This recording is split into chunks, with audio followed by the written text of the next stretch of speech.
Hello students, আশা করি ভালো আছো। দেখো, তোমাদের আর কিছুদিনের মধ্যেই ফোর্থ সেমিস্টারের পরীক্ষা শুরু 2 তারিখ থেকে। তাই আমি ভূমলদা কোচিং সেন্টারের পক্ষ থেকে সুমিত বিশ্বাস তোমাদের জন্য ফোর্থ সেমিস্টারের আজকের আমি পল সায়েন্সের সাজেশান নিয়ে এসেছি। দেখো, Bhumaldar coaching centre WBSC fourth semester political science 2025, এই প্রশ্নগুলো যদি পড়ে যাও তোমরা আশা করি সমস্ত প্রশ্নের উত্তর লিখতে পারবে। 10 মার্কসের মধ্যে 2টো ইউনিটে করেছি। দেখো, দুটো দুটো করে 4টে লিখতে হবে, অথবা একটা একটা করে 2টো লিখতে হবে, এবার 4টে 5 নম্বর লিখতে হবে, এরকম দেবে হয়তো। স্টার মার্কের প্রশ্নগুলি সবচেয়ে গুরুত্বপূর্ণ।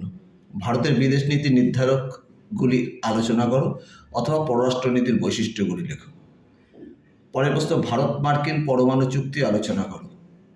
তারপরের কোশ্চেন, 1990-এর দশক থেকে ভারতের বিদেশ নীতি পর্যালোচনা করো। এই 3টে প্রশ্নই পরপর প্রচুর ইম্পর্টেন্ট প্রশ্ন।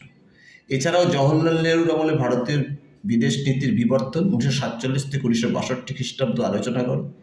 আর আন্তর্জাতিক সম্পর্কের প্রকৃতি ও পরিধি আলোচনা করো। এই মোট 5টা প্রশ্ন আমি তোমাদের জন্য রেখেছি, 5টা 6টা প্রশ্ন।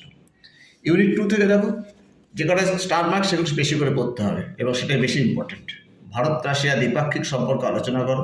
ঠান্ডা লড়াই পরবর্তীকালে ভারত ও মার্কিন যুক্তরাষ্ট্রের গতি প্রকৃতি আলোচনা করো। ভারত নেপাল, ভারত বাংলাদেশ, ভারত